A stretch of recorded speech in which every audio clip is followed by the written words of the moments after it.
Hello and welcome to Outlaw Bookseller with me, Stephen Andrews, writer, collector, bookseller. And today it's time for a career overview of the genius of British fantasy writing, Robert Holdstock. And we're going to delve way back into his hack work, into his early SF, and into his incredible Mythology cycle. Onwards.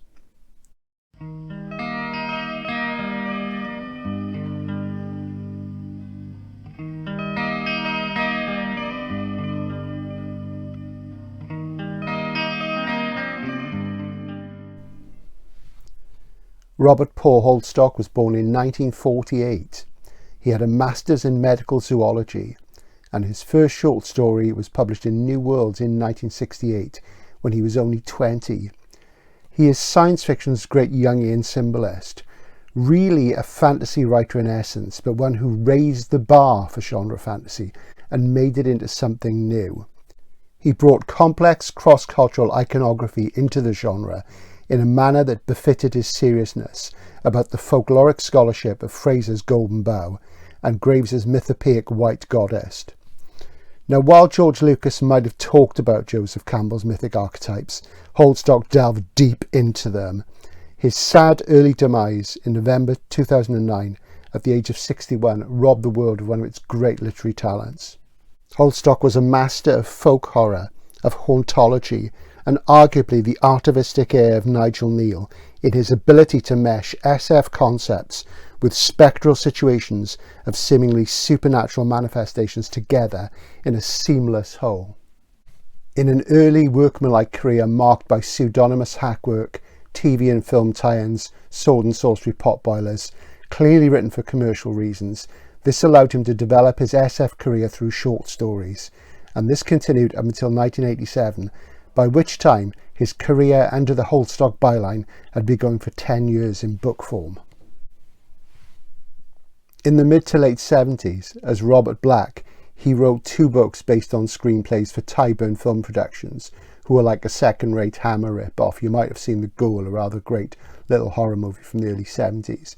These were Legend of the Werewolf, which actually was made into a film with David Rintoul, and The Satanists, which was never made, but the book was written and published, and both are now quite scarce. Holdstock also committed Succubus with Markham Edwards and the nom de plume John Stockholm in 1985, a pretty rare book if you can get hold of it.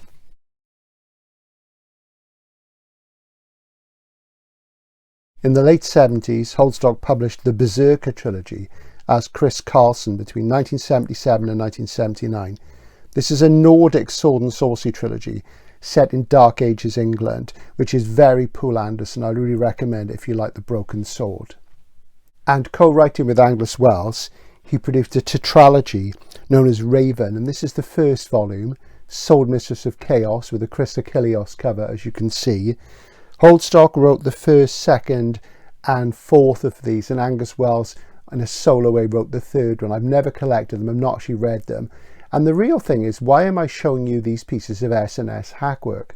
Well, the reason is that they kept him going through the time when he was developing his interesting science fiction career. And even though they're formulaic works, they do have a kind of black savagery which is all of their own, and they are much sought after by sword and sorcery freaks. Aside from this significant amount of hack work, his career falls into 2 distinct phases. His science fiction phase, in which he uneasily tried to combine archaeology and anthropology with time travel and exoplanetary exploration narratives. And then his fantasy phase, which allowed for more comfortable working out of his ideas and obsessions.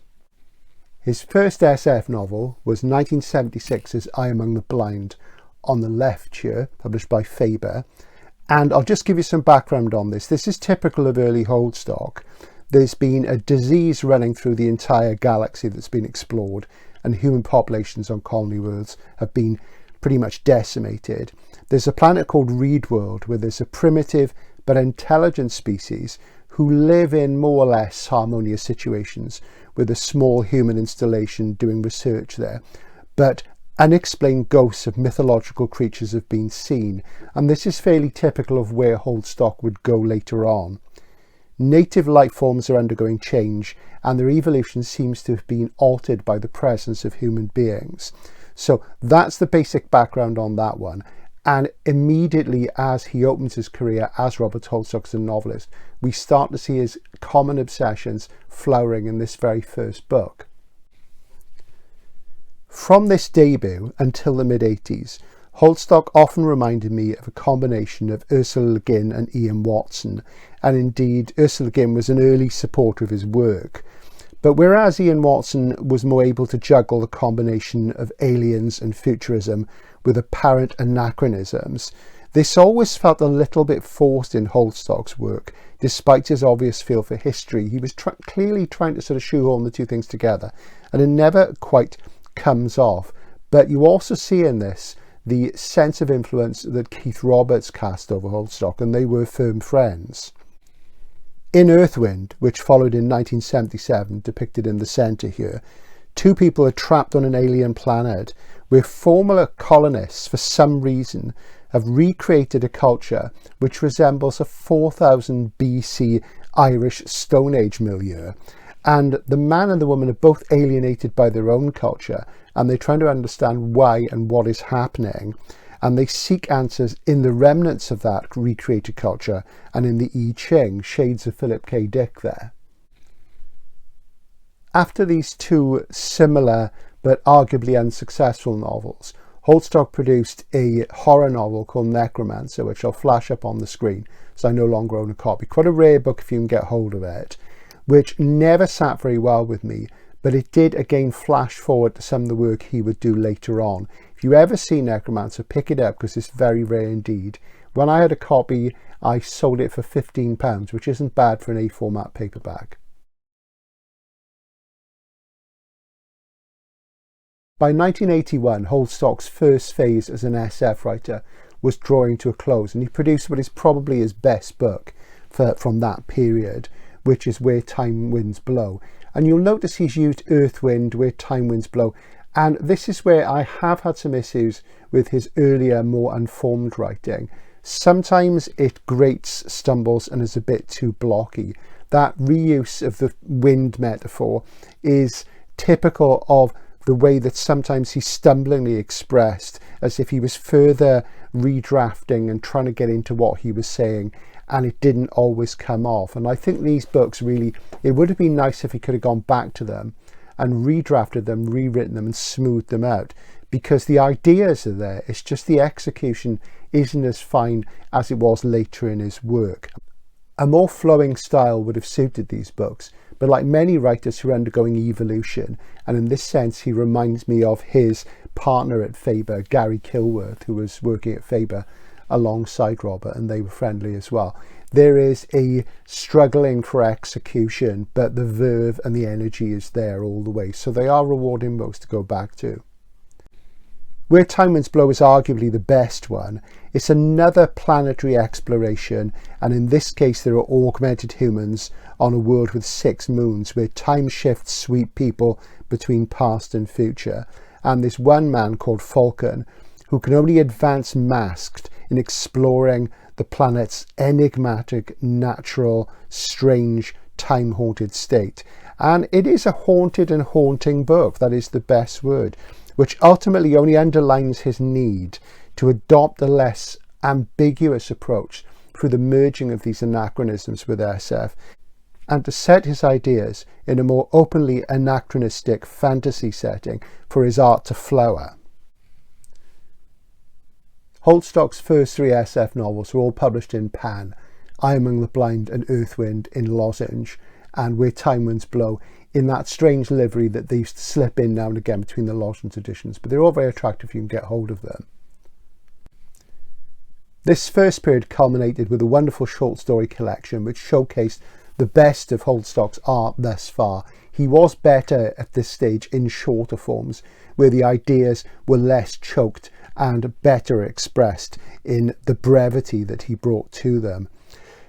In the Valley of the Statues was published in 1982, and the stories are kind of ideal lengths really. There's 8 of them. It's a short book, and it culminates with the original 45-page version of what, in its fully realised form, would be his breakthrough book and his magnum opus that would really set his career, and that is the short story Mythology.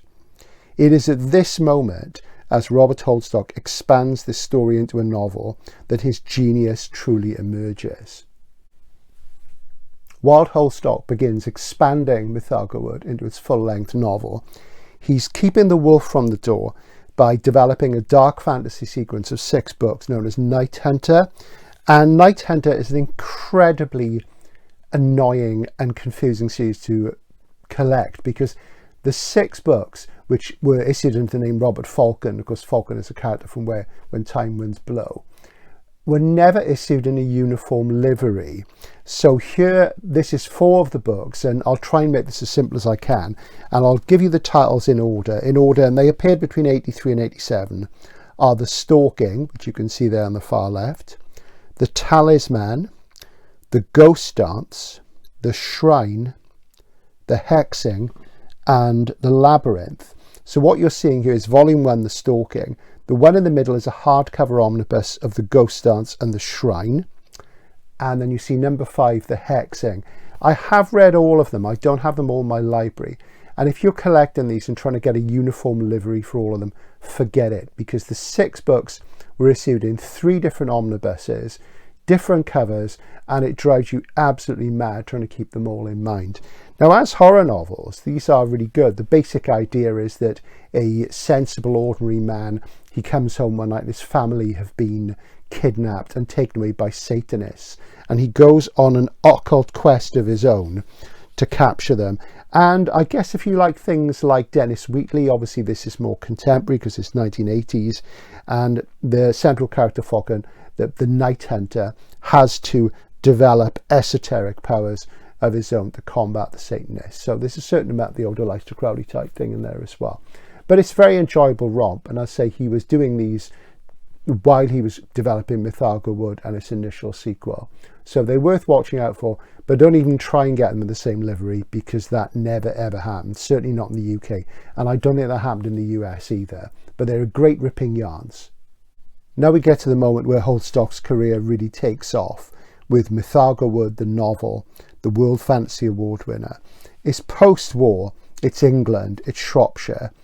The setting is a strange woodland, and Shropshire is pretty much near the border of England and Wales.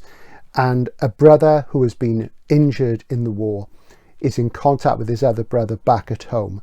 And their father has had an obsession for many, many years with this strange wood, Ryhope Wood, which is next to the cottage in which the brothers grew up.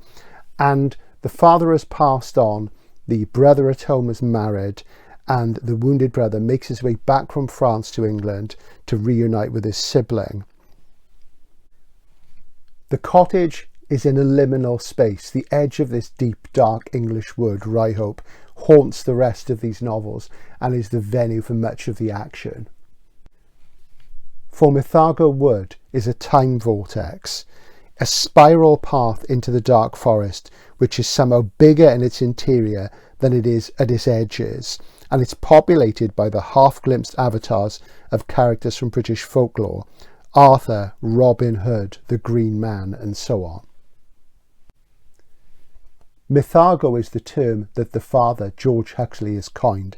What does it mean? Mythagos are visualized thought forms whose appearance and identity reflect the racial and ancestral expectations of the viewer. So naturally, the British protagonists of Mythology Wood see and sense archetypes from British mythology. It's an exhilarating, shadowy, and sometimes frightening book. For some it will invoke Alan Garner, but without Garner's somewhat annoying, self-centered adolescent characters, whose penchant for oblique, moody dialogue has always alienated this reader particularly.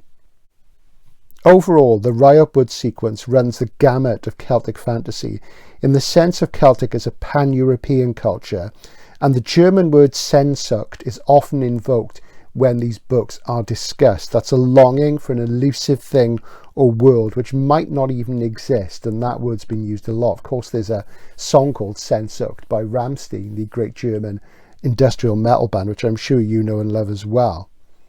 But the quest the protagonists of these novels undertake don't easily conform to Tolkien-esque wish fulfillment. There are no moral absolutes. They're much darker than that.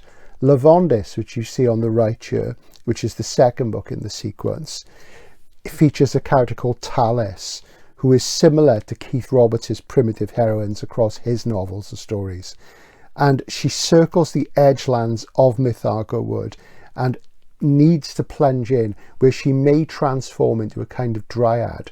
And the way that the Englishness is expressed is that she even, for example, encounters an avatar of Ralph Vaughan Williams, the composer of The Lark Ascending.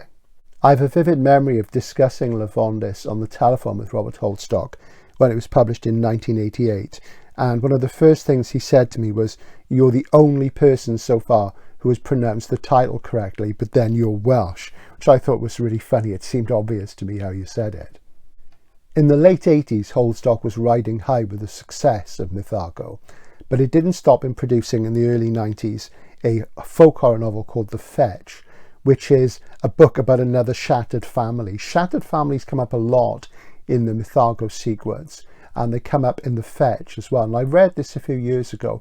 I do get frustrated at times with his prose style because I don't feel he always wrote at his best. Sometimes those early stumbling blocks came up again, but there is a kind of crude power and roughness to them, which is kind of suited to the narrative spaces they inhabit. The forest, again, is very, very much the thing in The Fetch, and it's a great little horror novel.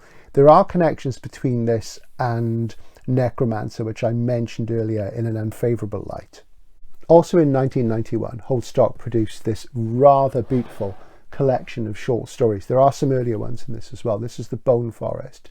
And by this point, he'd made the transition from Golax, that's the first edition on the left there, to HarperCollins. And absolutely gorgeous cover, as you can see on that, one of the most beautiful books out there. They really, really went for it in the Granada Grafton HarperCollins Fire and Water imprint, and really made his books look beautiful and put money into them because they were doing really well at that stage, of course. And the title novello, The Bone Forest, is a prequel which takes us back to the 1930s to the father of the two brothers depicted in Mythago Wood, George Huxley, the man who discovers the Mythagos, and it goes into the formulation of his theories. Great stuff.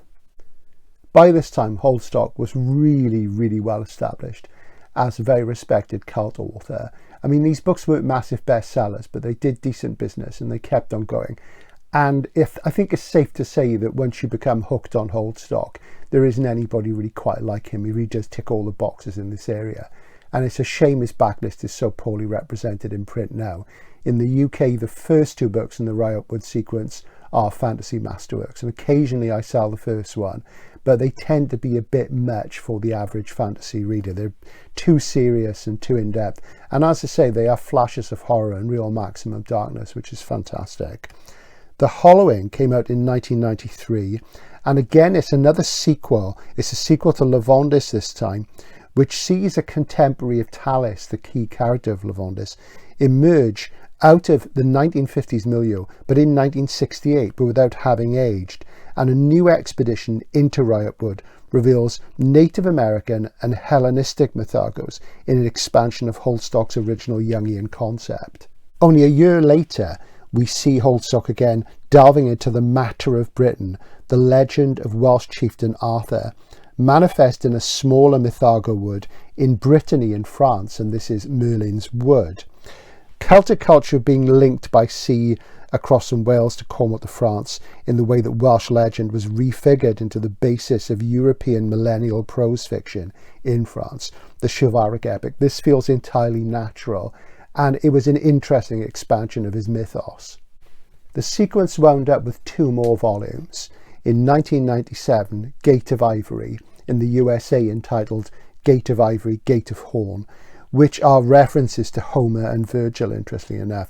This is another prequel which focuses on Christian, the brother who stays at home during the war with George Huxley, his father, and it looks into his quest, the suicide of his mother, who is neglected by his father, George Huxley, the man who discovers the Mythagos. And this one too is deeply Arthurian, despite the fact it has these classical legends creeping in.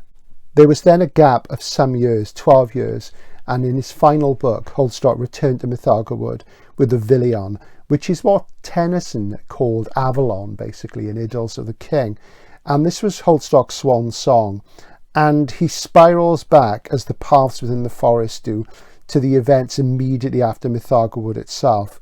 And overall, his ability with European fantasy and its complexities and eldritch nature based on metamorphosis and personal apotheosis makes the retellers of today's Greek myths, the kind of things we've seen since Madeline Miller kicked that off, appear every bit as lame and flat and singular dimensioned as they are, and his more science fictional approach to looking into mythic archetypes leaves even Tolkien at times in the shade. It really is quite something. In between the Riot books, Holdstock found time for other explorations of myth, magic and quest narratives, and this is a singleton, Ancient Echoes, which is typical of his work without drawing on the mythos established in the other books. The only problem with collecting him is that his books are pretty expensive, and he was one of those authors who signed a lot of books, and since he died, his works become really, really collectible. So the prices of the books, if you come across them, and often they're signed, are really, really high. Of course, you can get second-hand copies out there in paperback, so I would urge you to go down that route unless you want to spend an awful lot of money. But look how beautiful they are. Wisely, to avoid making Mythology too complicated, when Robert had an idea to look further into more Hellenistic classical mythology, he produced this series, Celtica, which depicts Merlin in his years before his Arthurian adventures, hooking up with Jason and the Argonauts. And I know that sounds quite absurd, but it works really, really beautifully. These books, again, if you're looking for uniform editions, that can be a tough call. And the first one there, Celtica, book one of the Merlin Codex, that's a Tor edition. The second one is a UK Earthlight Simon & Schuster one. As you see, they've got a common livery. But in the UK, the sequence moved over from Earthlight to Gollancz for the third volume, The Broken Kings.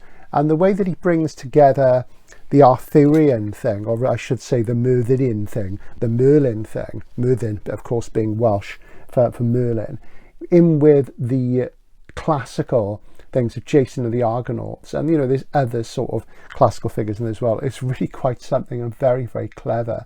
It's something that nobody else has really pulled off. And again, these books these days are sadly neglected. So as you can see, this is somebody who was deeply interested in European mythology and doing things within fiction, and doing it with a depth and a commitment that nobody else is really doing. I was lucky enough to meet Robert twice and to talk on the phone with him once, and the second time we met, the last time we met, was in 2006, just 3 years before he died. And he died at the age of 61 of an E. coli infection. A terrible, terrible shame.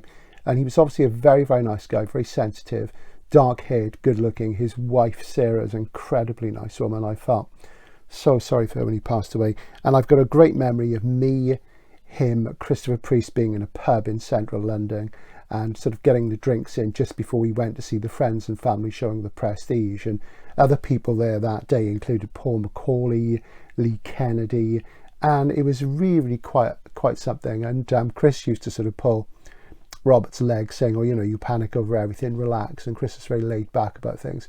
And Robert was a little bit untight compared to him, but in the presence of Priest, what can you expect? But they were great friends, and they produced an anthology together called Stars of Albion, which I haven't included today simply because I can't find my copy.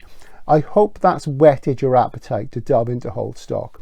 His tragedy as a fantasy writer in a popular sense, in that he was just too serious, and that the people who want the easy answers and the throwaway symbolism are just not going to get into it. You have to be deeply interested in what he was doing to get something out of it.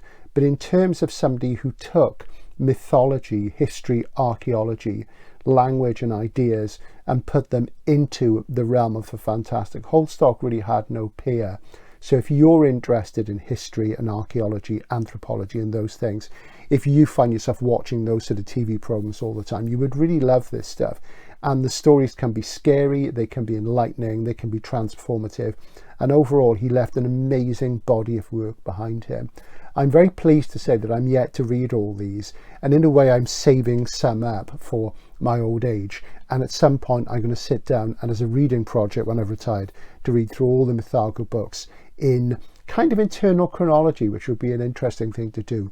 Thanks for watching. I'll see you again soon. Like, subscribe, comment, hit the notification bell, that sort of thing. And remember, the club room is still open, $4.99 a month for an exclusive video every week. And Bye for now.